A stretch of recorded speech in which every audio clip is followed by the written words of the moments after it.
Hi everyone, I'm Zilla Blitz and welcome back as we continue our attempt to get the Blood Eagle achievement in Crusader Kings 3, where you take one of the sons of Ragnarr Lothbrok or any of their descendants and conquer all of Britannia, the Viking invasion of Britannia if you would. In our previous episode, you know that we spent a long time building up King Erica's fame and prestige so that he could be more effective and attack larger tracts of land in Britannia. Things were going so well, he had reached the right level of fame, and then he promptly died from wounds he suffered in a duel while going off on a hunt. He passed the reins off to King Bjorn II, who will take over in April of 891 with a lot of problems on his hands. He's in the middle of a war with Wessex right behind our head here to the south. He's got an empty council. All his vassals hate him. He's got to pick a military path. And his current prestige is minus 211, and his level of fame is level 2, which is just established. It's the same problem Groundhog's Day all over again, but we're not giving up. Let's jump in and get started building up King Bjorn II and see what he can do to get to be king and ruler and emperor of all of Britannia. So let's get busy solving our immediate problems, our lifestyle track, fixing our domain limit, picking a council, and then seeing what we might be able to do about this horde of vassals that do not like us. Problem number 1 is our domain limit is 6 out of 5 holdings, which carries with it penalties, and we can see this up on the top right-hand screen. What we can do, though, is our wife here, if we look at her, Queen Alfrior, or Alfrithur, is actually really good at stewardship. So if we go into this assist ruler column and change it to manage domain, that actually raises our domain limit up by 1. So she's helping us out, and we can effectively rule one other land, one other county. So that solves that problem. Let's go in now and pick our council members. We've gone in and assigned our counselor positions. We've got a really nice chancellor here who has a diplomacy of 24. And that actually, by giving him this position, he hates us less. He still doesn't like us, but I'm hopeful that we can turn that around. Our steward here has a rather good 18. He was at minus 100 in terms of what he thought of us. But now, by giving him this position, he's at minus 62. Still something to keep an eye on. This is pretty strong hatred, so we'll see how this goes. And then our marshal, nice minus 23 marshal skill. He was at minus 70 or something. Now he's at minus 26. Because we've given this position. So I think that shortly this council might start to like us. And then Jarl Guthrieth, who you recall from a couple episodes ago, you think that he is now our second cousin. This is our most powerful vassal, and we want him on our side. So even though he's not the optimal choice as spy master, we have people who would be much better at it. I wanted to get him on the council so that he likes us, because the last thing I want is him leading some kind of an uprising. Now, there's still the problem of our vassals disliking us. If we click on our vassals tab here and sort by opinion of you, the best we have actually is Jarl Guthrieth, who is a 0. He's very neutral on us. We do have down the bottom here 3 vassals who are at minus 100. We fully expect them to lead a rebellion, and so that is a little bit problematic. We want to make sure we're ready for that. I think we're going to see some sort of a rebellion in transition. But let's solve that momentarily. Let's now go in and pick our lifestyle track. King Bjorn II already had 4 perks in the gallant column, which is nice. I do want to have him focus on strategy because I think we're going to be at war quite a bit. And so we've made him military lifestyle and a strategy focus. We can also start owning the Legend of Sons of Lothbrok, and I think we're going to do that even though this costs us money and it might not be the wisest move. I'm more interested in kind of seeing how this works out. Lastly, we have a 1-year-old daughter, Princess Halla, who we can kind of have an arranged marriage for. I think we're going to need this. I've sorted our possible betrothals by alliance power. And we have right here the King of Denmark, who would add over 4,000 men to our military strength as an ally if we marry our daughter Halla to Bagsek Frieriksson. And I don't think they're going to take matrilineal now because he is the heir. She will eventually be queen. So let's do that. They will accept that, and that will get Denmark as a very strong ally, which is something that we haven't had for a while in this save. That, I believe, takes care of all the immediate problems. Although if we do notice here, King Bjorn II, if we hover over his stress level, he's at 0 right now. He does have a stress of 60, and he will start to get stressed out with only 40 more points. So we want to kind of keep an eye on that. We do already have an heir. Our heir here is Prince Guthfrith Bjornsson, who is the son with the club-foot. I thought actually he was a daughter when he was born, but it turns out he's a son. So our club-footed son is our heir, and that takes care of that issue as well. Now, the remaining issue is to see how this transition goes and see if we can beat Wessex in this war. So we're going to unlock time and go see if we can kick some butt. There is our alliance to the King of Denmark. Perfect. We've caught the forces of Wessex in the open, and we have defeated them. Excellent start to this. Now let's go besiege some of their lands here. War score goes to 50%. We've still got a ways to go. This war is big, right? Because this is a war started by our father, and if we could win this war, we're going to get 4 counties in Wessex, which would, 1, seriously deplete their military strength, and 2, give us 4 more counties on our journey towards forming the Empire of Britannia. So this would be a nice step forward, and I don't believe they have any allies. We could call in our ally now, the King of Denmark, but I don't hope we need to do that. Most excellent. We have captured Petty King Alfred. This is again the guy who has 1 leg. He's a drunkard.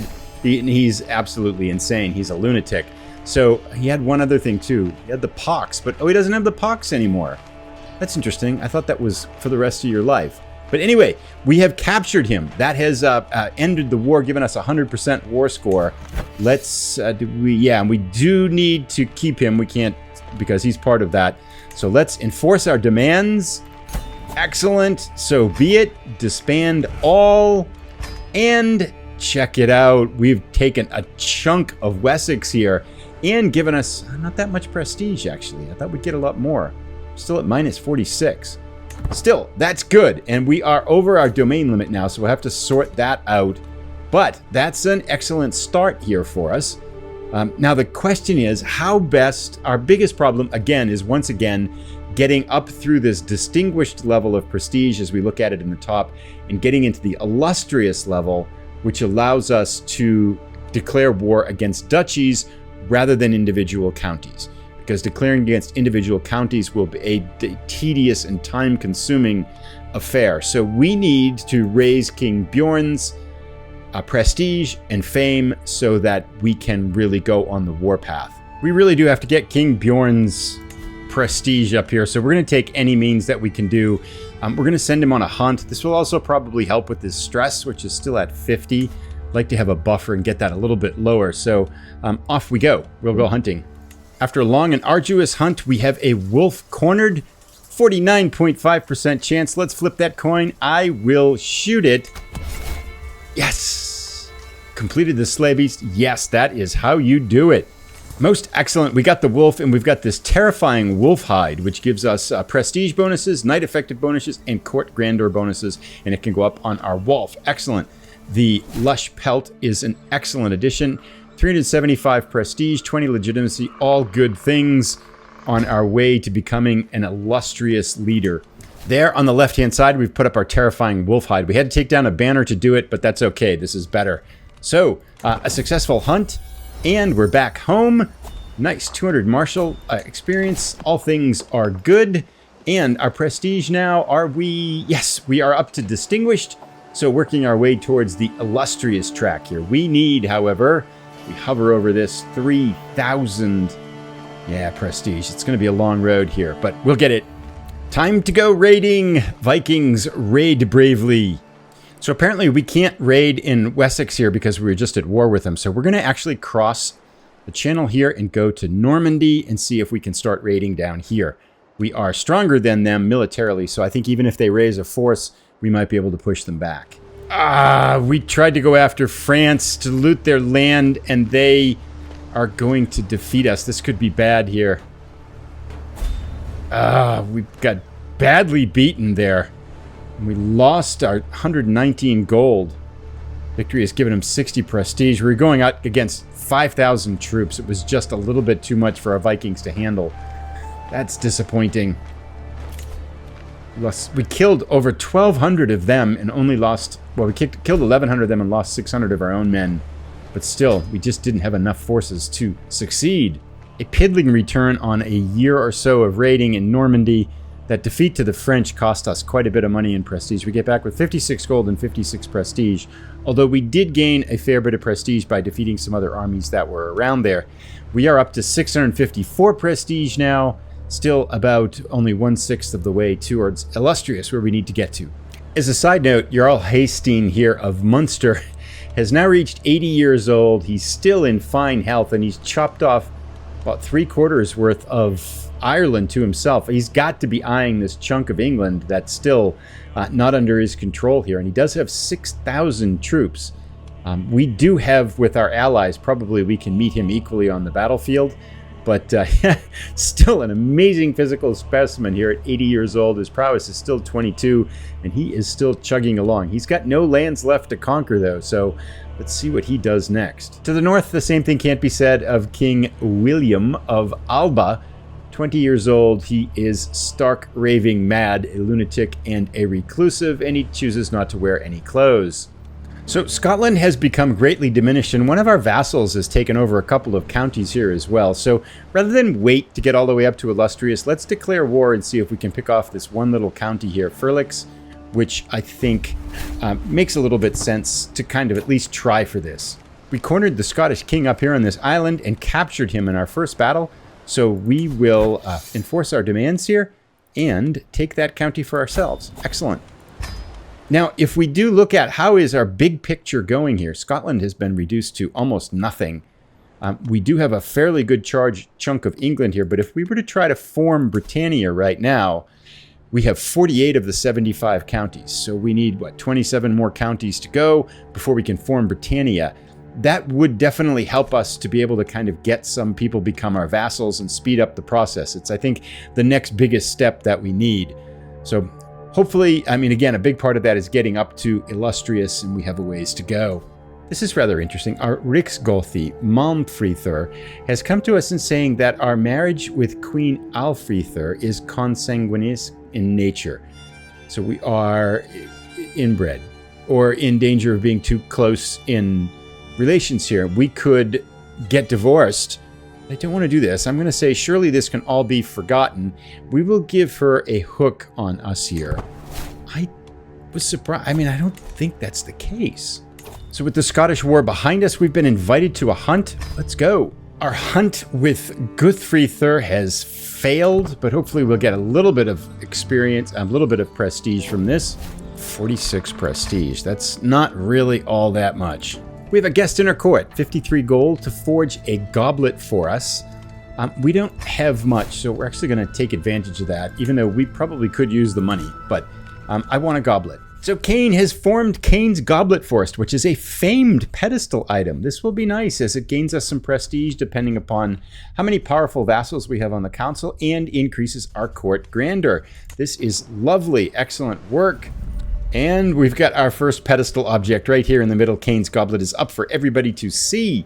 The frisky Jarl Hastin of Munster is raiding the northern Irish counties, and there's not a thing we can do about it. I don't think we can beat him in battle with our 3,800 troops. And, oops, we got a plague going on too. So we're about 2 or 3 years forward, and King Bjorn II has spent this time basically hunting and feasting and getting invited to hunts, trying to raise his prestige as much as we can, and raiding where possible too, although there isn't really good loot available nearby. But we are up towards Illustrious. We're over halfway there now, so we need about 1,200 more prestige to get to the Illustrious level. Once we do that, we are going on the warpath against Alba and the Isles, and we're going to have to let Munster sit for a while. That could be the last kind of problematic bastion here, but we're hoping that eventually 82-year-old Jarl Hastin, who is still in fine health. My God, this man is just incredible. Will eventually die, splitting his kingdom amongst his 2 sons, and that will allow us to go take that. So the timing really is still the same. Let's see if we can spend the next year or two getting up to the Illustrious level of fame and then go on the warpath. King Bjorn II, still very young, only 37 years old, so he's been at it now for about 6 years. One thing that I've realized is that the cultural acceptance between Anglo-Saxon and Norse culture now is up to 32%. So we can actually hybridize our culture now here, which will give us these 4 Anglo-Saxon innovations and I think solve a lot of our cultural anxiety. I've not done this before, so I'm curious to see how it works. We get to pick some new traditions in here, so I'm going to arrange these. We need to pick 5 of these, and we have the prestige to be able to do it. So, and we're going to create a new name too. So let's figure out what we're going to do, and then we will create a new hybrid culture. Anglo-Nordic? No. We're going to call it Nordic, Nordo-Anglic. So we've picked a set of 5 traditions here, including a couple that allow us to keep recruiting and building Huskarls, and then these Varangian veterans as men-at-arms, and then Runestone. So we're mostly keeping things Viking in nature. However, we are going to pick this bureaucratic tradition, and then aesthetics-wise, ooh, let's go. Yeah, we're going to look like we're Norse. Definitely Norse here, Norse buildings. Let's do culturally, let's do fashion with both cultures and both. And this should allow us to form the hybrid culture. Nordo-Anglic. Let's do it. Yes. The Nordo-Anglic hybridization. Perfect. And we are now the cultural head of this cultural thing, which should give us things. And look at this. It's a big chunk of land here. That's Nordo-Anglic. That was good. Getting ravaged by the English flu here in 898. It's just spreading everywhere. The English flu continues to plague the central part of our realm, and it actually killed Jarl Guthrith, our very strong vassal. So that's the interesting end of that saga. He never did rise up. He did stay loyal to us, caught the English flu in 899 and perished because of it. His wife went too, I think. She got the flu as well. Yep, she got the flu too. So this thing is deadly here. It's still chewing up the middle of our realm. Meanwhile, we're down here raiding in Angria, picking up a good hefty amount of gold because their army is depleted down to about 800 men. So we're having no trouble just raiding the land. We'll be back shortly, which should help us to increase more of our prestige. As we reach 39 years old, our son Guthfrithur has come of age. He is now 16 years old. Not looking too bad here outside of the club-footed attribute here. His military's okay. The rest is actually kind of low, but I think when we get him going here, it should provide some benefits. Now it's time to get him married, and let's see if we can find someone with great attributes there. Perfect. 12-year-old Ulfhildr is an absolute genius, and she's of the same culture. Actually, she's the Norse culture, but hopefully she will kind of adopt our ways. And so he'll have to wait about 4 years, but that should be okay. We are going to send that proposal. It'll cost us a little bit of prestige, but we're actually swimming in prestige right now at 1600, so that should be okay. And as we get to the back end of 899, the English flu just stubbornly resisting in this one little pocket of the kingdom. After kind of sweeping through a number of our vassals and counselors, there goes another one. But it looks like it's kind of depleting and on its waning and last days. As we hit the year 900, Jarl Hasting, the greedy of Munster, 85 years old, is still in fine health. So he just keeps trucking along. His wife, too, 65. I guess that's not as exceptional. Yes, as we hit the back end of November, your glory is widely known. We've done it. We've reached the illustrious level through a combination of raiding, hunting, events, and kind of attending feasts and stuff. Now it is time to go on the warpath. We should be able to start chewing up duchies here, starting again, I think, with our good old friend, Petty King Alfred the Bold of Wessex, who's 51 years old. He's covered from the pox. He's still a lunatic, but he's only... Oh, he actually has... Now, his... Yeah, they have 3,000 troops, which is actually fairly strong. But I think it's time... Yeah, maybe we'll pick on the weaker here. We'll figure out who to attack. A perfect target up here is the good old naked King William MacEad of Alba. We can grab in this duchy 1, 2, 3, 4, 5, 6 counties that we need. Costs us 320 prestige, but we've been stockpiling it. Let's go to war. The war against naked King Alba is progressing nicely. I don't think he's even raised his army yet. After 4 successful sieges, King Alba finally raised his army, but it was too little. We defeated them in battle, and we can take and enforce all our demands here. which will give us that duchy. An excellent addition to our lands here. We'll disband. Oops, I didn't want to disband all our armies quite yet, but we did because we have some raiders here. But we'll just raise them again here. With that chunk of Alba captured, we are now up to... Take a look at the Empire map here. 56 of the 75 counties we need. We need 19 more counties. A little bit of a race against time. King Bjorn II is 42 years old right now, so he's getting up there in years. And I think with that, we're going to pause here with King Bjorn waging a successful war to take a good chunk of Alba. We're going to lather, rinse, repeat, going after Wessex down here to the south, going after Pori here. And if we look over here to Munster, Jarl Hasting has caught typhus.